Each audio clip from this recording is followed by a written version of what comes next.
തൃശൂരിലും അവയവ കച്ചവടം. മുല്ലശ്ശേരി ഗ്രാമപഞ്ചായത്ത് പരിധിയിൽ മാത്രം 7ഓളം പേർ പണം വാങ്ങി അവയവ കൈമാറ്റം നടത്തിയതായി മുൻ പഞ്ചായത്ത് പ്രസിഡന്റ് CA ബാബുവിന്റെ വെളിപ്പെടുത്തൽ. 7ഓളം പേർ വൃക്ക കൈമാറ്റം നടത്തിയതായും 2 പേർ കരൾ കൈമാറിയതായും തെളിഞ്ഞു. ആദ്യം CA ബാബുവിന്റെ വാക്കുകളിലേക്ക്. പഞ്ചായത്തിൽ നമ്മുടെ അറിവ് പ്രകാരം നമ്മൾ സ്വാതന്ത്ര്യ ജീവകരണ സമിതിയുടെ പേരിലാണ് നമ്മൾ നവംബറിൽ പരാതി കൊടുക്കുന്നത്. മുല്ലശ്ശേരി പഞ്ചായത്തിൻ്റെ 13, 14, 15 ഈ 3 വാർഡ് കേന്ദ്രീകരിച്ചിട്ട് അവയവ കച്ചവട മാഫിയയുടെ പ്രവർത്തനം വളരെ സജീവമാണ്. ഇവിടെ ദാരിദ്ര്യാവസ്ഥയിലുള്ള, അതായത് സാമ്പത്തികമായിട്ട് പിന്നോക്കം നിൽക്കുന്ന സ്ത്രീകളാണ് ഇവർ ഉന്നമിക്കുന്നത്.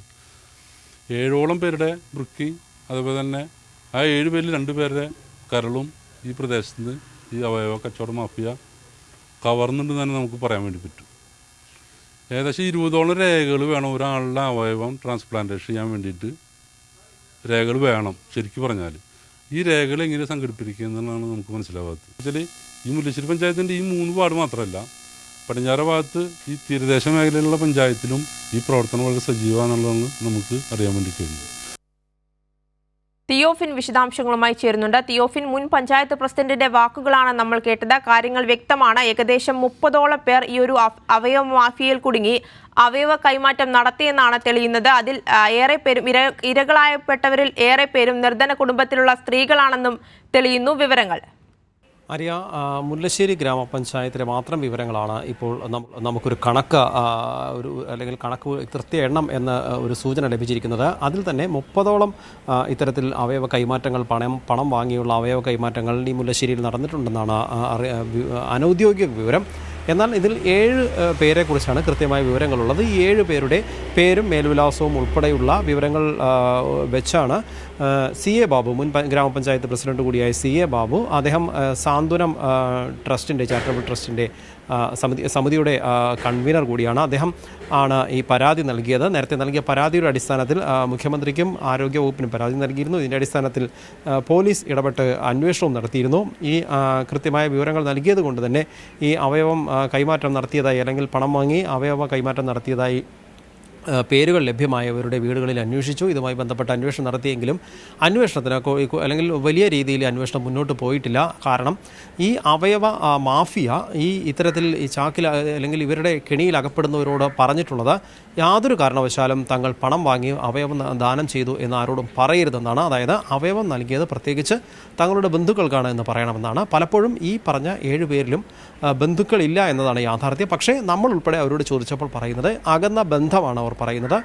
മുത്തശ്ശിയുടെ ബന്ധത്തിലുള്ള, അല്ലെങ്കിൽ അമ്മുമ്മയുടെ ബന്ധത്തിലുള്ള ആളാണ്, ഞങ്ങളുടെ സഹോദരനായി വരുന്ന ആളാണ്, അല്ലെങ്കിൽ അത്തരത്തിലുള്ള ഒരു ബന്ധം വരുന്ന പേരിലാണ് ഇവർ പറയുന്നത്. അങ്ങനെയുള്ളവർക്ക് ഞങ്ങൾ ബന്ധുവായതുകൊണ്ട് മറ്റാരും കൊടുത്തില്ല, അതുകൊണ്ട് താങ്കൾ വൃക്ക ദാനം ചെയ്തു എന്നാണ് അവർ പറയുന്നത്. അത്തരത്തിൽ ഈ മാഫിയയുടെ ഒരു വലിയ സ്വാധീനം, അല്ലെങ്കിൽ അവർ ഭീഷണിയായിരിക്കാം ഒരുപക്ഷെ, അങ്ങനെയാണ് ഇവരെ കൊണ്ട് പറയിക്കുന്നത്. അപ്പോൾ കൃത്യമായ വിവരം ലഭിച്ച് പോലീസ് അന്വേഷിക്കുമ്പോൾ പോലും തങ്ങളുടെ ബന്ധുക്കൾക്ക് വൃക്ക അല്ലെങ്കിൽ കരൾ ദാനം ചെയ്തു എന്ന് പറയുമ്പോഴാണ് അതുമായി ബന്ധപ്പെട്ട് മറ്റ് കാര്യങ്ങൾക്ക് അല്ലെങ്കിൽ നടപടികൾ മുന്നോട്ട് പോകാത്തൊരു സാഹചര്യം ഉണ്ടാകുന്നത്.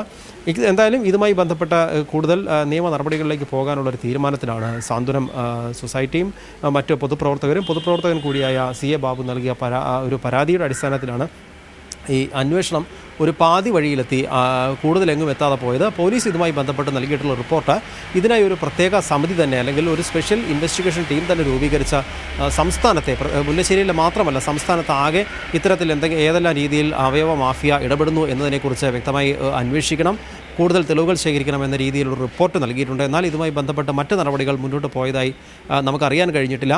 ഇത് മുല്ലശ്ശേരി പഞ്ചായത്തിലെ മാത്രം കണക്കാണ്. ഞാൻ നേരത്തെ സൂചിപ്പിച്ചതുപോലെ അനൗദ്യോഗികമായി 30ഓളം പേർ അവയവദാനം, അല്ലെങ്കിൽ അവയവദാനം എന്ന് നമുക്ക് പറയാൻ കഴിയില്ല, കാരണം അവയവ കൈമാറ്റം നടത്തിയിട്ടുണ്ട്, പണം വാങ്ങി എന്നതാണ്. ഇതിൽ 7 പേരുടെ വിവരങ്ങൾ കൃത്യമാണ്. ആ 7 പേർ വൃക്കയാണ് ദാനം ചെയ്തത്. അതിൽ തന്നെ 2 പേർ കരളും പണം വാങ്ങി കരൾ പകുത്തു കൊടുത്തതായും റിപ്പോർട്ടുണ്ട്. ഇത്തരം കൃത്യമായ വിവരങ്ങൾ ലഭിച്ചിട്ട് പോലും ഈ അന്വേഷണവുമായി മുന്നോട്ട് പോകാൻ സാധിച്ചിട്ടില്ല. ഈ അവയവ മാഫിയയുടെ ഒരു ഭീഷണിയുമുണ്ട്. തന്നെയുമല്ല, കൂടുതലും ഇരകളാക്കപ്പെടുന്നത് സ്ത്രീകളാണ്, നിർധന കുടുംബങ്ങളിലെ സ്ത്രീകളാണ്. ഇവരെ കണ്ടെത്തുന്നത്, അല്ലെങ്കിൽ ഇതിനിടെ ഈ അവയവ മാഫിയയുടെ ഏജൻറ്റായി ആദ്യം ഇവരെ സമീപിക്കുന്നത് സ്ത്രീകൾക്കാണ് വളരെ പെട്ടെന്ന് സ്ത്രീകളെ സ്വാധീനിക്കാൻ കഴിയുന്നു എന്നതുകൊണ്ട് തന്നെ പ്രത്യേകിച്ച് ഇവർ ഈ ഇത്തരത്തിലുള്ള നിർധനരായ സ്ത്രീകളെ കണ്ടെത്തുന്നത് ഏതെങ്കിലും ബാങ്കുകളിൽ നിന്ന്, പ്രത്യേകിച്ച് സ്മോൾ ഫിനാൻസ് ബാങ്കുകൾ അല്ലെങ്കിൽ മൈക്രോ ഫിനാൻസ് ലോണുകൾ എടുത്ത്, കാരണം തീരെ സാമ്പത്തികമായി പ്രയാസമുള്ളവരാണ് ഇത്തരം മൈക്രോ ഫിനാൻസ് ലോണുകൾ എടുക്കുന്നത്. അത്തരം ലോണുകൾ എടുത്ത് തിരിച്ചടയ്ക്കാൻ കഴിയാതെ ബാധ്യതയായി നിൽക്കുന്നവർ, ബാങ്ക് ലോണുകൾ തിരിച്ചടയ്ക്കാൻ കഴിയാതെ ബുദ്ധിമുട്ടിലായവർ, നിർധന കുടുംബങ്ങളിലുള്ളവർ, അതായത് സ്വന്തമായിട്ട് ചിലപ്പോൾ വീട് പോലും ഇല്ലാതെ വാടക വീട്ടിൽ താമസിക്കുന്നവർ, അത്തരത്തിലുള്ള സ്ത്രീകൾ, കുടുംബങ്ങളിലെ നിർധന കുടുംബങ്ങളിലെ സ്ത്രീകൾ, അതായത് ഒരുപക്ഷെ തങ്ങളുടെ ബാധ്യത കൊണ്ട് ഈ ബാധ്യത എങ്ങനെ തീർക്കുമെന്ന് അറിയാതിരിക്കുന്നു. ഒരുപക്ഷെ ഒരു ജപ്തി പോലെയുള്ള അല്ലെങ്കിൽ അത്തരത്തിൽ പ്രയാസമുള്ള നടപടികളുണ്ടായാൽ ഒരു ആത്മഹത്യയുടെ വക്കിൽ വരെ എത്തി നിൽക്കുന്ന രീതിയിൽ അത്തരത്തിലുള്ള ചിന്തയിലിരിക്കുന്ന സ്ത്രീകളെ തന്നെ ഏജന്റുമാരെ ഉപയോഗിച്ച് ഈ മാഫിയ അവരെ സ്വാധീനിക്കുന്നത്. അങ്ങനെ സ്വാധീനിച്ച പണം നൽകി ഇവരുടെ അവയവ കൈമാറ്റം നടത്തിക്കുന്നു. എന്നാൽ ഏറ്റവും പ്രധാന ഒരു വിഷയമുള്ളത്, നേരത്തെ ബാബുവിൻ്റെ വാക്കുകളിൽ തന്നെ നമുക്കത് വ്യക്തമാണ്, ഈ അവയവ കൈമാറ്റം എങ്ങനെ നടക്കുന്നു എന്നത്. ബന്ധുക്കളാണെങ്കിൽ പോലും അവയവ കൈമാറ്റം ഒരാളിൽ മറ്റൊരാൾക്ക്, ജീവിച്ചിരിക്കുന്നവർ വ്യക്തിയുടെ അവയവ കൈമാറ്റം നടക്കണമെങ്കിൽ 20ഓളം രേഖകൾ വേണം. ഇതാണ് നിയമം. ആ 20 രേഖകൾ സംഘടിപ്പിച്ചത് പലതും നിയമപരമായിട്ടില്ല. കാരണം ഇതിൽ ഒരു വില്ലേജിൽ നിന്നും സംഘടിപ്പിക്കേണ്ട രേഖകളുണ്ട്, പഞ്ചായത്ത് മുഖേന ലഭിക്കേണ്ട രേഖകളുണ്ട്, സ്ഥലത്തെ MLA ജനപ്രതിനിധി മുഖേന ജനപ്രതിനിധിയുടെ ഓഫീസിലൂടെ ബന്ധപ്പെട്ട് ലഭ്യമാക്കേണ്ട രേഖകളുണ്ട്. എന്നാൽ ഈ പറഞ്ഞ 7 പേരുടെ കാര്യത്തിൽ പോലും എല്ലാവരും MLA ഓഫീസുമായി പോലും ബന്ധപ്പെട്ടിട്ടില്ല എന്നാണ് വ്യക്തമാകുന്നത്. വിരലിലെണ്ണാവുന്ന ആൾക്കാർ 1-2 പേർ മാത്രമാണ് ഇത്തരത്തിൽ എന്തെങ്കിലും രേഖകൾക്ക് ഔദ്യോഗികമായി സമീപിച്ചിട്ടുള്ളത്. പിന്നെ എങ്ങനെയാണ് ഈ രേഖകളില്ലാതെ ഈ അവയവ കൈമാറ്റം നടക്കുന്നത് എന്നതാണ് ചോദ്യം. ആ ഒരു ചോദ്യം ബാക്കിയാവുമ്പോൾ നമുക്ക് വ്യക്തമാകുന്നത് അവയവ മാഫിയ തന്നെ വ്യാജരേഖകൾ ഉണ്ടാക്കി ഇതിനുള്ള വഴിയൊരുക്കുന്നു എന്നാണ്. എന്തായാലും മുല്ലശ്ശേരി പഞ്ചായത്തിൽ മാത്രമല്ല, തൃശ്ശൂർ ജില്ലയുടെ തീരമേഖലയിലുള്ള പല പഞ്ചായത്തുകളിലും, പ്രത്യേകിച്ച് മത്സ്യത്തൊഴിലാളികൾ ഉൾപ്പെടെ താമസിക്കുന്ന തീരമേഖലയിലെ നിർധന കുടുംബങ്ങളിലെ സ്ത്രീകളെ ഉൾപ്പെടെ സ്വാധീനിച്ച ഇത്തരത്തിൽ അവയവ മാഫിയ, അവയവ കൈമാറ്റത്തിനുള്ള അല്ലെങ്കിൽ അവയവ മാഫിയയുടെ ഒരു പ്രവർത്തനം, പലപ്പോഴും പണം വാങ്ങി അവയവം ദാനം ചെയ്ത സംഭവങ്ങൾ ഉണ്ടായിട്ടുണ്ട് എന്ന സൂചനയാണ് ഇപ്പോൾ നമുക്ക് ലഭ്യമാകുന്നത്. എന്തായാലും കൂടുതൽ വിവരങ്ങൾ ഇനി വരും ദിവസങ്ങളിൽ ലഭ്യമാകുമെന്നാണ് പ്രതീക്ഷിക്കുന്നത്. തിയോഫിൻ, അതായത് ദാതാക്കളുടെ വിവരങ്ങൾ സഹിതം ഈ CA ബാബു നൽകിയ പരാതിയിൽ അന്വേഷണം മുന്നോട്ട് പോയിരുന്നില്ല. ആ സാഹചര്യത്തിൽ കൂടിയാണ് കൂടുതൽ തെളിവുകൾ ശേഖരിച്ച് അല്ലെങ്കിൽ കൂടുതൽ രേഖകളുമായി ഈ CA ബാബു വീണ്ടും രംഗത്തെത്തിയതെന്നാണോ മനസ്സിലാക്കേണ്ടത്?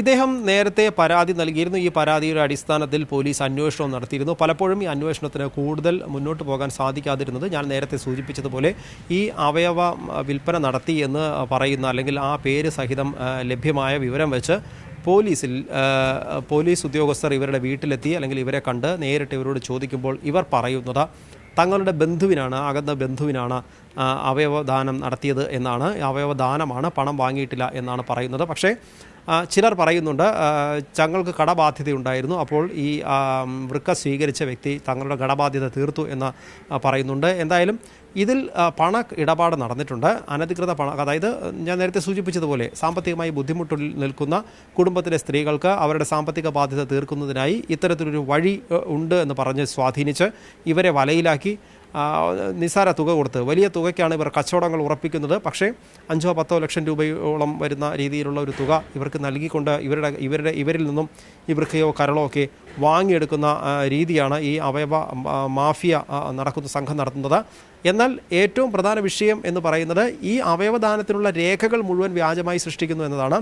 എന്തായാലും ഈ ഒരു ഇടപെടലുമായി അല്ലെങ്കിൽ കൂടുതൽ ഇത് അവസാനിപ്പിക്കണമെന്ന ആവശ്യവുമായി മുന്നോട്ട് പോകുമെന്ന് തന്നെയാണ് CA ബാബു നമ്മളെ അറിയിച്ചത്. ഈ അന്വേഷണം വഴിമുട്ടി പോകുന്നു. പലപ്പോഴും ഞാൻ നേരത്തെ സൂചിപ്പിച്ചതുപോലെ ബന്ധുവിനാണ് അവയവദാനം നടത്തിയതെന്ന് പറയുന്നു. ഒരു കുടുംബത്തിലെ ഒരു സ്ത്രീയെ അത് കൃത്യമായി നമുക്ക് ബോധ്യമാകുമ്പോൾ തന്നെ ഇവർ പണം വാങ്ങിയതിൻ്റെ രേഖയുണ്ടാവില്ല. അപ്പോൾ അവരെ കണ്ട് അല്ലെങ്കിൽ അവരെ പോലീസ് ചോദ്യം ചെയ്യുമ്പോൾ അവർ പറയുന്നത് തൻ്റെ ബന്ധുവിനാണ് വൃക്കദാനം ചെയ്തത് എന്ന് പറയുമ്പോൾ അതിനെ തടയാൻ മറ്റ് മാർഗ്ഗങ്ങളൊന്നുമില്ല. അപ്പോൾ പോലീസിൻ്റെ അന്വേഷണം അവിടെ അവസാനിക്കുകയാണ്. അതാണ് വിഷയം. അതിൽ ഒരുപക്ഷെ നമുക്ക് പോലീസിൻ്റെ അനാസ്ഥയെന്നോ മറ്റോ പറയാൻ കഴിയില്ല. കാരണം ഇത്തരത്തിലുള്ള ഒരു ഭയപ്പെടുത്തിയോ മറ്റോ അവയവ കച്ചവടവുമായി ബന്ധപ്പെട്ട കൂടുതൽ വിവരങ്ങളാണ് പുറത്തുവരുന്നത്. മുല്ലശ്ശേരി ഗ്രാമപഞ്ചായത്ത് പരിധിയിൽ മാത്രം 7ഓളം പേർ പണം വാങ്ങി അവയവ കൈമാറ്റം നടത്തിയതായി മുൻ പഞ്ചായത്ത് പ്രസിഡന്റ് CA ബാബുവിന്റെ വെളിപ്പെടുത്തലാണ് പുറത്തുവന്നിരിക്കുന്നത്. 7ഓളം പേർ വൃക്ക കൈമാറ്റം നടത്തിയതായും 2 പേർ കരൾ കൈമാറിയതായും വിവരങ്ങളുണ്ട്. തിയോഫിനാണ് സമഗ്ര വിവരങ്ങൾ നൽകിയത്.